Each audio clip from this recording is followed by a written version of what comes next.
નમસ્કાર વિદ્યાર્થી મિત્રો. Shivsha college of commerce management and computer education Wadhwan YouTube ચેનલમાં હું પ્રોફેસર વિરાજસિંહ રાઠોડ આપ સૌ વિદ્યાર્થી મિત્રોનું હાર્દિક સ્વાગત કરું છું. ટીવાય બીકોમ સેમેસ્ટર 5માં આપ સૌ વિદ્યાર્થી મિત્રો માટે એક નવો સબ્જેક્ટ છે auditing and corporate governance part 1. Semester 5માં પાર્ટ 1 આવશે અને સેમેસ્ટર 6માં તમારે પાર્ટ 2 નો અભ્યાસ કરવાનો છે. તો આ સબ્જેક્ટની શરૂઆત આપણે આ પ્રેઝન્ટેશનમાં unit number 1 auditing and introduction થી કરીશું. તો ચલો વિદ્યાર્થી મિત્રો હવે શરૂ કરીએ. તો વિદ્યાર્થી મિત્રો હવે આપણે શરૂ કરીશું introduction and overview of auditing થી. તો પહેલો પેરેગ્રાફ છે economic decisions in every society must be based upon the information available at the time of decision is made. તેમાં શું કહે છે? ઇકોનોમિક ડિસિઝન એટલે આર્થિક નિર્ણય. ઇન એવરી સોસાયટી દરેક સમાજમાં દરેક જગ્યાએ જે આર્થિક નિર્ણય હોય છે તો એ શેના ઉપર બેઝડ હોય છે? તો it is based upon the information available at the time of the decision is made. જે સમયે નિર્ણય લેવાનો હોય છે તો એ નિર્ણયના સમયે જે ઇન્ફોર્મેશન એટલે કે માહિતી અવેલેબલ હોય છે એના ઉપર ઇકોનોમિક ડિસિઝન આધાર રાખે છે. તો ફરીથી ફર્સ્ટ 2 જે લાઈન છે એમાં શું છે? Economic decision in every society must be based upon the information available at the time of decision is made. એટલે કે આર્થિક નિર્ણય જે હોય છે એ કોઈ પણ જગ્યાએ કે કોઈ પણ સમાજમાં આર્થિક નિર્ણય કેવી રીતે લેવાય છે? તો it is based upon the information available at the time of the decision is made. કે જે સમયે નિર્ણય લેવાનો હોય છે તો એ નિર્ણયના સમયે તમારી પાસે જે ઇન્ફોર્મેશન અવેલેબલ હોય એના ઉપર આર્થિક નિર્ણય લેવાય છે. તો ફોર એક્ઝામ્પલ એમાં ઉદાહરણ તરીકે શું કીધું છે? The decision of a bank to make a loan to a business is based upon previous financial relationship with that business. એ ઉદાહરણમાં કીધું છે the decision of a bank, કોઈ એક બેંક છે એ કોઈ બિઝનેસને લોન આપવાનું વિચારે છે. તો હવે એ બેંક જે છે એ એક બિઝનેસની કેવી રીતે લોન આપશે? તો એ previous financial relationship with that business, કોઈ એક ધંધાકીય એકમના એ બેંક સાથેના ફાઇનાન્શિયલ રિલેશનશિપ કેવા છે? ફાઇનાન્શિયલ રિલેશનશિપ્સ એટલે શું? નાણાકીય સંબંધો. તો કોઈ એક ધંધાકીય એકમના કોઈ એક બેંક સાથેના નાણાકીય વ્યવહારો કેવા છે એના ઉપર આધાર રાખે છે. The financial condition of the company as reflected by its financial statements and other factors. એ લાઈનમાં શું કીધું છે કે કોઈ પણ કંપની હોય, કોઈ પણ ધંધાકીય એકમ હોય તો એની ફાઇનાન્શિયલ કન્ડિશન છે. ફાઇનાન્શિયલ કન્ડિશન એટલે આર્થિક પરિસ્થિતિ, આર્થિક સદ્ધરતા. તો એ ફાઇનાન્શિયલ કન્ડિશન છે એ એના ફાઇનાન્શિયલ સ્ટેટમેન્ટ્સ અને અધર ફેક્ટર્સ એટલે બીજા કોઈ અન્ય પરિબળ જે છે એના ઉપર આધાર રાખે છે. તો ફર્સ્ટ પેરેગ્રાફ છે એમાં શું યાદ રાખવાનું? ઇકોનોમિક ડિસિઝન્સ, આર્થિક નિર્ણય. આ જે હાઇલાઇટ હું કરું છું એ economic decision in every society must be based upon. તો પહેલું છે બેઝ ઇકોનોમિક ડિસિઝન અને સેકન્ડ છે base upon the information available at the time of the decision is made. Second લાઈનમાં એ યાદ રાખવાનું છે the financial condition જે છે તો એ ફાઇનાન્શિયલ કન્ડિશન કેવી રીતે નક્કી થાય છે? Financial statements and other factors ના આધારે. તો ફર્સ્ટ પેરેગ્રાફ ની માહિતી લીધા પછી હવે સેકન્ડ પેરેગ્રાફ તરફ જઈએ. If decisions are based on information then it is necessary to have authentic information with the bank. પહેલાના પેરેગ્રાફમાં જોયું કે કોઈ એક બેંક છે એ કોઈ ધંધાકીય એકમને લોન શેના આધારે આપશે? તો પ્રીવિયસ ફાઇનાન્શિયલ રિલેશનશિપ્સ ઉપર. એટલે કોઈ એક ધંધાકીય એકમના કોઈ એક બેંક સાથેના નાણાકીય વ્યવહાર જે છે એના આધારે. તો સેકન્ડ પેરેગ્રાફમાં એને જ રિલેટેડ એક લાઈન કીધી છે if decisions are based on information then it is necessary to have authentic information with the bank. જો decisions are based on information, જો કોઈ નિર્ણય છે એ ઇન્ફોર્મેશન એટલે માહિતી ઉપર આધારિત હોય છે, તો શું જરૂરી છે? It is necessary to have authentic information with the bank. Bank પાસે માહિતી ઓથેન્ટિક હોવી જોઈએ. ઓથેન્ટિક એટલે શું? ઓથેન્ટિક એટલે એવી માહિતી કે જેના ઉપર વિશ્વાસ આવે, સાચી માહિતી હોય. ઇફ ઇન્ફોર્મેશન ઇઝ ઇનકમ્પ્લીટ, હવે જો એ માહિતી છે એ ઇનકમ્પ્લીટ હોય, ઇનકમ્પ્લીટ એટલે અધૂરી હોય, તો it may harm to the bank, એ બેંકને નુકસાન પહોંચાડી શકે છે. In the lending decision example, હવે એક એક્ઝામ્પલ આપેલું છે, એ નાણાં એટલે પૈસા ઉછીને આપવાનું છે, તો એ શું છે? એઝ્યુમ ધેટ, ધારો કે a man makes the loan on the basis of misleading financial statements. બેંકમાં કામ કરતો કોઈ એક કર્મચારી છે, એ કર્મચારી મિસલીડિંગ ફાઇનાન્શિયલ સ્ટેટમેન્ટ્સના આધારે, મિસલીડિંગ ફાઇનાન્શિયલ સ્ટેટમેન્ટ્સ એટલે શું? એવું ફાઇનાન્શિયલ સ્ટેટમેન્ટ્સ કે જે ખોટું હોય છે, અપૂરતું હોય છે, અથવા તો ખોટી માહિતી આપવામાં આવેલી છે, તો એ મિસલીડિંગ ફાઇનાન્શિયલ સ્ટેટમેન્ટ્સના આધારે લોન આપે છે. અને અંતે શું થાય છે? The borrower company is ultimately unable to repay. Borrower company છે એ અલ્ટિમેટલી એટલે અંતે એ કંપનીને એના પૈસા ચૂકવી શકતી નથી. તો તમે જોઈ શકો છો કે જો માહિતી ખોટી હોય, અપૂરતી હોય, તો અપૂરતી માહિતીને કારણે શું થાય છે? કંપનીને એની પ્રિન્સિપલ અમાઉન્ટ એટલે મુદ્દલ રકમ જે છે એ, અને એના ઉપરનું ઇન્ટરેસ્ટ એટલે કે વ્યાજ, એમ બંનેની ખોટ જઈ શકે છે. તો સેકન્ડ પેરેગ્રાફ છે એમાં શું યાદ રાખવાનું? કે if decision are based on information, then it is necessary to have authentic information. જો કોઈ પણ ડિસિઝન છે એ ઇન્ફોર્મેશનના આધારે જ લેવાતો હોય, તો શું જરૂરી છે? ઓથેન્ટિક ઇન્ફોર્મેશન હોવી જરૂરી છે. ઇફ ઇન્ફોર્મેશન ઇઝ ઇનકમ્પ્લીટ, એટલે જો ઇન્ફોર્મેશન ઇનકમ્પ્લીટ હોય, અપૂરતી માહિતી હોય, તો પછી શું થાય છે? બેંકને હાર્મ એટલે નુકસાન જઈ શકે છે. પછી સેકન્ડ જે છે, મિસલીડિંગ ફાઇનાન્શિયલ સ્ટેટમેન્ટ્સ. જો કોઈ બેંકમાં કામ કરતો કર્મચારી છે એ મિસલીડિંગ ફાઇનાન્શિયલ સ્ટેટમેન્ટ્સને આધારે લોન આપે, તો શું થાય છે? બેંકને એ પ્રિન્સિપલ અમાઉન્ટ એટલે કે મુદ્દલ રકમ અને વ્યાજની રકમ જે છે એનું નુકસાન ઉઠાવવું પડે છે. પછી હવે જઈએ આપણે. તો ફ્રેન્ડ્સ, નેક્સ્ટ પેરેગ્રાફ છે, for overcoming the problem of false information, the decision maker must develop a method to verify the information for financial decision. એટલે ફર્સ્ટ લાઈનમાં શું કીધું છે? For overcoming the problem of false information, જે ખોટી માહિતી પૂરી પાડવામાં આવે છે, તો એ સમસ્યામાંથી બહાર આવવા માટે ધ ડિસિઝન મેકર એટલે શું? નિર્ણય લેનાર વ્યક્તિ.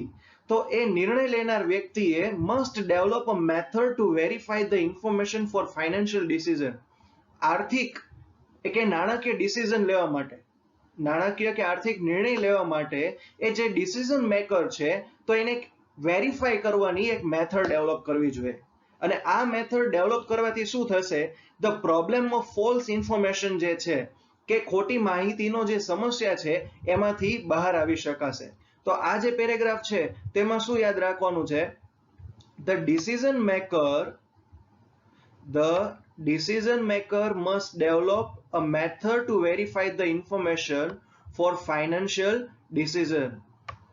એટલે ડિસિઝન મેકરે ફાઇનાન્શિયલ ડિસિઝન લેવા માટે જે કંઈ પણ ઇન્ફોર્મેશન આપે છે, જે કોઈ પણ ઇન્ફોર્મેશન મેળવવામાં આવે છે, તો એ ઇન્ફોર્મેશનને વેરીફાઈ કરવાની મેથડ ડેવલપ કરવી જોઈએ. નેક્સ્ટ પેરેગ્રાફ છે, a common way to obtain such reliable information is to have some type of verification performed by independent person. જો રિલાયબલ ઇન્ફોર્મેશન મેળવવી હોય, તો એના માટેનો એક રસ્તો શું છે? To have some type of verification performed by independent person. તો વેરિફિકેશન થવું જોઈએ, જે કોઈ પણ ઇન્ફોર્મેશન છે તો એનું વેરિફિકેશન થવું જોઈએ. અને કોના દ્વારા વેરિફિકેશન?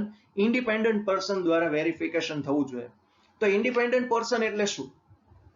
એવો વ્યક્તિ કે એને ધંધાકીય એકમ સાથે કે કોઈ પણ કંપની કે બેંક સાથે કોઈ જ સંબંધ છે નહીં, એ બંનેમાંથી સ્વતંત્ર છે. ધ ઓડિટેડ ઇન્ફોર્મેશન અને જે ઇન્ફોર્મેશનનું ઓડિટેડ એટલે વેરિફિકેશન થઈ ગયેલું છે is used in the decision making process of financial decision. તો ફાઇનાન્શિયલ ડિસિઝન લેવો હોય તો એની ડિસિઝન મેકિંગ પ્રોસેસમાં ઓડિટેડ જે ઇન્ફોર્મેશન છે એનો ઉપયોગ કરવો જોઈએ. તો બે પોઈન્ટ જે છે ફરીથી સમજી લઈએ. For overcoming the problem of false information, the decision maker must develop a method to verify the information for financial decision.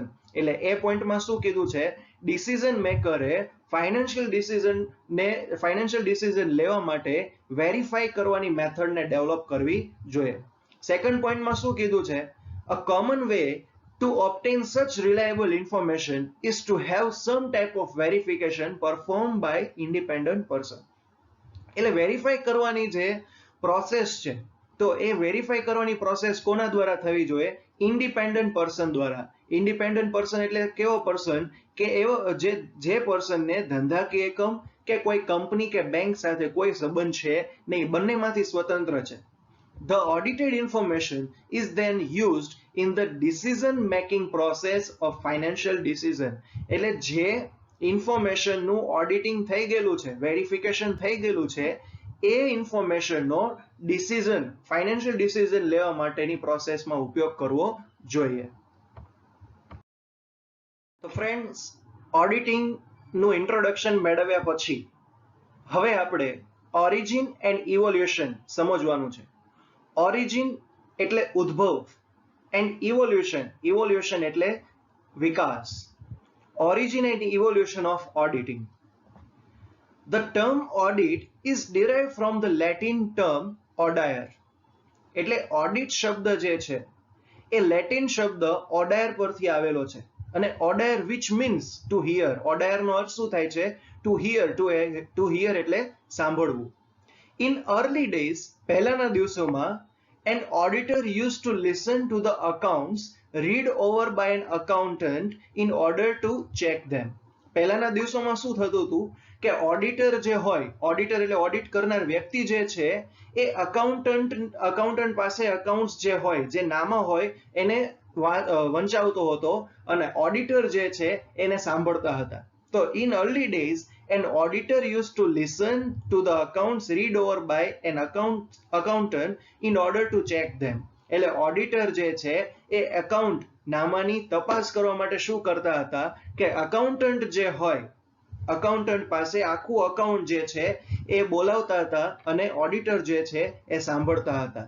તો આ જે પોઈન્ટ છે એમાંથી શું યાદ રાખવાનું છે, ઓડિટ જે છે, જે ઓડિટ શબ્દ છે એ લેટિન ટર્મ ઓડાયર પરથી આવેલો છે. અને ઓડાયર શબ્દનો અર્થ શું થાય છે, ટુ હિયર.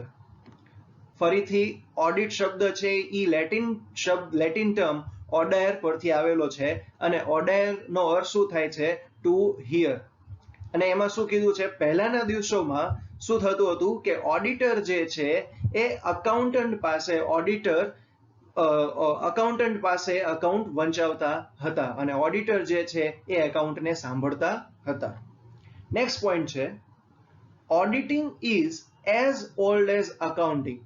ઓડિટિંગ જે છે એ અકાઉન્ટિંગ જેટલું જ જૂનું છે. It was in use in all ancient countries such as Mesopotamia, Greece, Egypt, Rome, UK and India. એટલે એ પોઈન્ટમાં શું કીધું છે, ઓડિટ જે છે અને અકાઉન્ટ આ બે એકબીજા જેટલા જ જૂના છે. Auditing is as old as accounting. Auditing જે છે અકાઉન્ટિંગ જેટલું જ જૂનું છે. It was in use in all ancient countries such as Mesopotamia, Greece, Egypt, Rome, UK and India. આ બધા દેશોમાં એનો ઉપયોગ થતો હતો. The Vedas contains reference to accounts and auditing. અને આપણા જે 4 વેદ જે છે એ વેદમાં પણ અકાઉન્ટ અને ઓડિટનો ઉલ્લેખ કરવામાં આવેલો છે. અર્થશાસ્ત્ર by Kautilya detailed rules for accounting and auditing of public finance. એટલે કૌટિલ્ય દ્વારા બનાવવામાં આવેલું અર્થશાસ્ત્ર જે છે એ અર્થશાસ્ત્રમાં પણ અકાઉન્ટિંગ અને ઓડિટિંગ માટેના રૂલ્સ જે છે એમાં દર્શાવવામાં આવેલા છે. તો શેના માટે, પબ્લિક ફાઇનાન્સ માટે. થર્ડ પોઈન્ટ છે, the original objective of auditing was to detect and prevent errors and frauds. Auditing જે છે તો એનો મુખ્ય હેતુ શું છે? તો ઓડિટિંગનો મુખ્ય હેતુ to detect and prevent errors and frauds.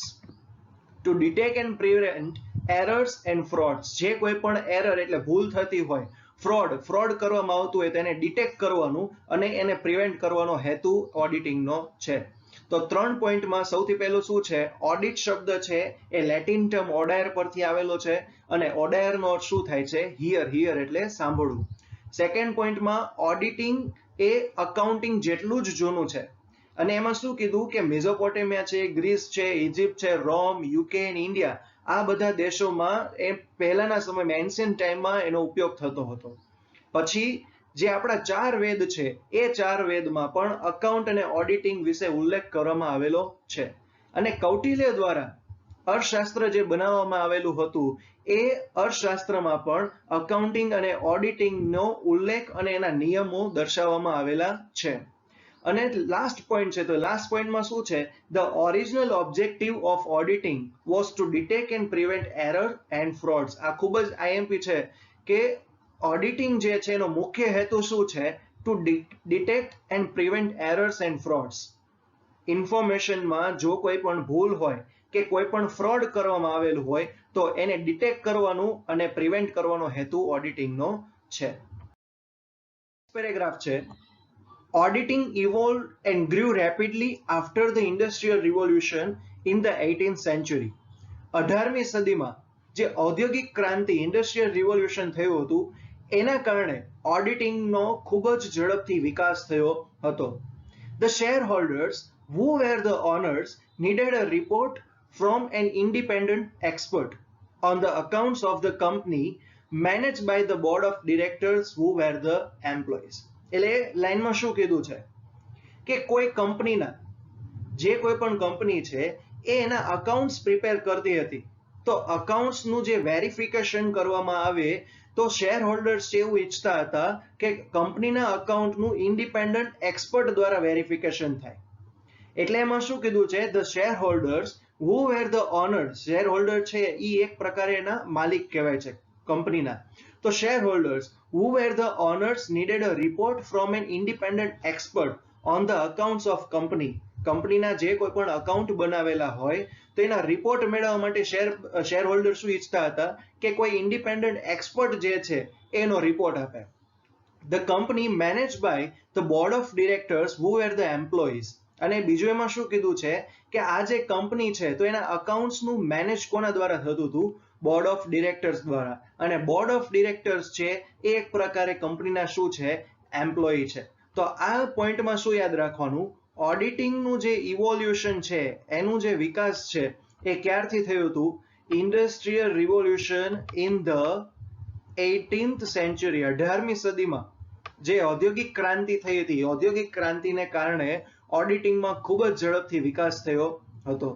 પછી સેકન્ડ, ધ શેર હોલ્ડર્સ જે છે એ શેર હોલ્ડર શું ઈચ્છતા હતા કે રિપોર્ટ જે છે અકાઉન્ટ્સનો જે રિપોર્ટ છે એ ઇન્ડિપેન્ડન્ટ એક્સપર્ટ દ્વારા આપવામાં આવે. એનું વેરિફિકેશન છે ઇન્ડિપેન્ડન્ટ એક્સપર્ટ દ્વારા થવું જોઈએ.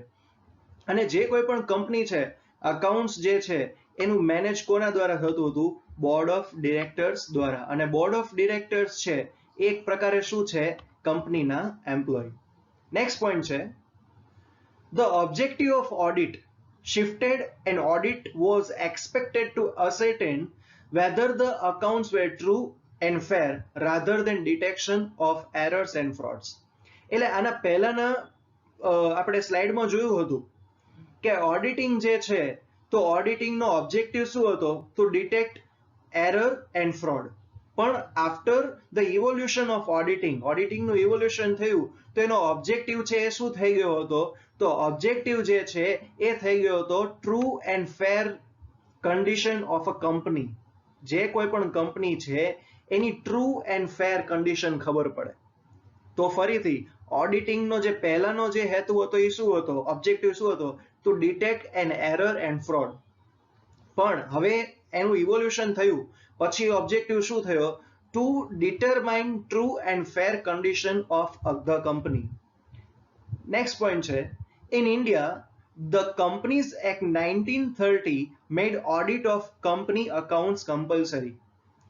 ભારત દેશમાં 1913 નો જે કંપની ધારો છે એ શું છે કે જે અકાઉન્ટ્સ બનાવવામાં આવતા હોય કંપની દ્વારા એનું ઓડિટ થવું કમ્પલસરી છે. તો તમારે ફ્રેન્ડ્સ આ યાદ રાખવાનું છે. કયો કંપની એક્ટ કીધો છે? 1930 કંપની એક્ટ શું છે કે કોઈ પણ કંપની દ્વારા જે કોઈ પણ અકાઉન્ટ્સ પ્રિપેર કરવામાં આવે છે તેનું ઓડિટ થવું કમ્પલસરી છે. તો ફરીથી 3 પોઈન્ટ જોઈ લઈએ. પહેલા પોઈન્ટમાં શું યાદ રાખવાનું કે ઓડિટિંગ જે છે એનું ઇવોલ્યુશન, એનો ગ્રોથ ક્યારે થયો, એનું ડેવલપમેન્ટ ક્યારે થયું? તો ઇન્ડસ્ટ્રીયલ રિવોલ્યુશન 18મી સદીમાં જે ઔદ્યોગિક ક્રાંતિ થઈ હતી એના આધારે.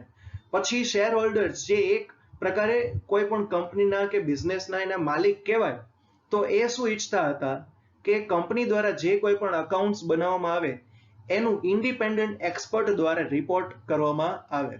પછી સેકન્ડ પોઈન્ટમાં શું યાદ રાખવાનું કે ઓડિટ જે છે એનો પહેલા ઓબ્જેક્ટિવ શું હતો? તો detect and error and fraud. પણ એનું ડેવલપમેન્ટ થયું પછી એનો ઓબ્જેક્ટિવ શું થયો? તો true and fair view of the company. Company જે છે એની સાચી પરિસ્થિતિ ખબર પડે એ જાણવાનો થયો. અને third point, in India the companies act 1930 made audit of company accounts compulsory. એટલે 1913 નો જે કંપની ધારો છે એ શું છે? ધ કંપનીઝ એક્ટ જે છે એ કંપની દ્વારા જે કોઈ પણ અકાઉન્ટ્સ બનાવવામાં આવે છે તેનું ઓડિટ થવું કમ્પલસરી છે. નેક્સ્ટ પોઈન્ટ છે, with the increase in the size of the companies and the volume of transactions, the main objective of audit shifted to ascertaining whether the accounts were true and fair rather than true and correct. એટલે 18મી સદીમાં જે industrial revolution થયું હતું એના કારણે શું થયું? Increase in the size of the companies જે છે એની સાઇઝમાં વધારો થયો. Increase in the size of the companies and the volume of transactions. જે કોઈ પણ ટ્રાન્ઝેક્શન થતા હોય એના વોલ્યુમમાં પણ વધારો થવા લાગ્યો. અને આ બંને વધારાને કારણે ઓડિટિંગનો જે પહેલા હેતુ હતો ટ્રુ એન્ડ કરેક્ટનો, એ હવે શું થઈ ગયો? ટ્રુ એન્ડ ફેર, સાચી અને યોગ્ય માહિતી હોવી. એટલે ઇન્ડસ્ટ્રીયલ રિવોલ્યુશન પહેલા ઓડિટિંગનો ઓબ્જેક્ટિવ શું હતો? True and correct. But after the development industrial zone એનો ઓબ્જેક્ટિવ શું થઈ ગયો? True and fair condition of the company. Hence, the importance was not on arithmetical accuracy, but on a fair representation of the financial efforts. Auditing જે છે તો એનો importance, એનું મહત્વ એરિથમેટિકલ એક્યુરેસી ઉપર બહુ નહોતું. ગાણિતિક જે માહિતી રજૂ કરવામાં આવે એના ઉપર બહુ નહોતું, પણ એનું જે ઇમ્પોર્ટન્સ જે છે એ શેના ઉપર વધુ હતું? તો fair representation of the financial efforts. Financially જે કોઈ પણ ઇન્ફોર્મેશન આપવામાં આવેલી હોય એનું પ્રેઝન્ટેશન યોગ્ય રીતે અને સાચી માહિતીથી થયેલું હોય એના ઉપર ઓડિટિંગનું ઇમ્પોર્ટન્સ હતું. સેકન્ડ પોઈન્ટ છે, the companies act 1930 also prescribed for the first time the qualification of auditors. એટલે 1930 નો જે કંપની એક્ટ ઓડિટિંગનો જે છે, ઓડિટિંગનો કંપની એક્ટ 1930 જે છે એમાં ફર્સ્ટ ટાઈમ શું દર્શાવવામાં આવ્યું છે? The qualification of auditors. ઓડિટર્સની ક્વોલિફિકેશન શું હોવી જોઈએ એની સૌથી પહેલા કંપનીઝ એક્ટ 1930 માં મેન્શન કરવામાં આવેલું હતું. થર્ડ પોઈન્ટ છે, the International Accounting Standards Committee and the Accounting Standard Board of the Institute of Chartered Accountants of India have developed standard accounting and auditing practices to guide the accountants and auditors in the day-to-day work. એટલે એ point શું કહે છે? The International Accounting Standard Committee અને the Institute of chartered accountants of India એને accountants અને ઓડિટરને day to day વર્કમાં helpful થાય એવી ગાઈડલાઈન ઇસ્યુ કરી હતી. તો ફરીથી international accounting of standards committee and the accounting standard board of the institute of chartered account of India એ લોકોએ શું કર્યું હતું, અકાઉન્ટન્ટ્સને અને ઓડિટર્સને ડે ટુ ડે વર્કમાં ગાઈડલાઈન, જે હેલ્પફુલ થાય એવી ગાઈડલાઈન ઇસ્યુ કરી હતી. તો ફર્સ્ટ પોઈન્ટમાં શું છે, after the industrial revolution the size of the company were developed and the volume of transactions were also develop. તો આ બંનેમાં ડેવલપમેન્ટ થવાને કારણે ઓડિટિંગનો જે પહેલાનો ઓબ્જેક્ટિવ હતો એ શું હતો, ટ્રુ એન્ડ કરેક્ટ, પણ એ હવે શું શિફ્ટ થઈને શું થયો, ટ્રુ એન્ડ ફેર. પછી ઓડિટિંગ જે સમય થતું તો એ સમયે એરિથમેટિકલ એક્યુરેસી કરતા એનું વધુ ઇમ્પોર્ટન્સ છે એ શેમાં આપવામાં આવતું હતું, fair representation of the financial efforts. પછી સૌથી પહેલી વખત ક્વોલિફિકેશન ઓફ ઓડિટર્સ જે છે એ ક્યારે મેન્શન કરવામાં આવ્યું, કંપનીઝ એક્ટ 1930 માં. પછી થર્ડ પોઈન્ટ શું છે, the international accounting standards committee and the Accounting Standard Board of the Institute of Chartered Accountants of India have developed standard accounting and auditing practices to guide the accountants and auditors in the day-to-day work. એટલે accountants અને auditor ને day-to-day વર્કમાં helpful થાય એવી guidelines આ બંને કમિટીએ રજૂ કરી હતી.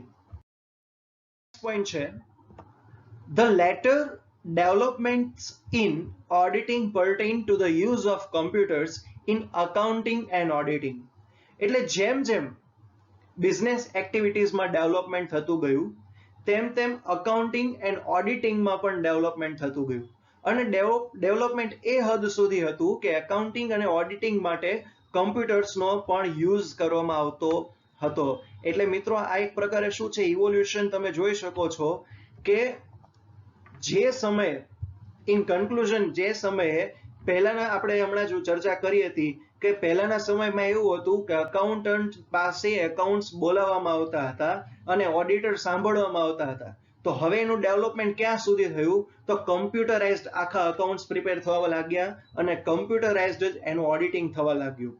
એટલે જ સેકન્ડ પોઈન્ટમાં કીધું છે, in conclusion it can be said that auditing has come a long way from hearing of accounts. એટલે હમણાં જ મેં કહ્યું એ પ્રમાણે કે પહેલા શું હતું કે હિયરિંગ ઓફ અકાઉન્ટ્સને સાંભળવામાં આવતા હતા અને ત્યારબાદ એનું ડેવલપમેન્ટ થઈને હવે શું થયું, કમ્પ્યુટર્સનો યુઝ કરવામાં આવ્યો ટુ એક્ઝામાઇન કમ્પ્યુટરાઇઝડ અકાઉન્ટ્સ.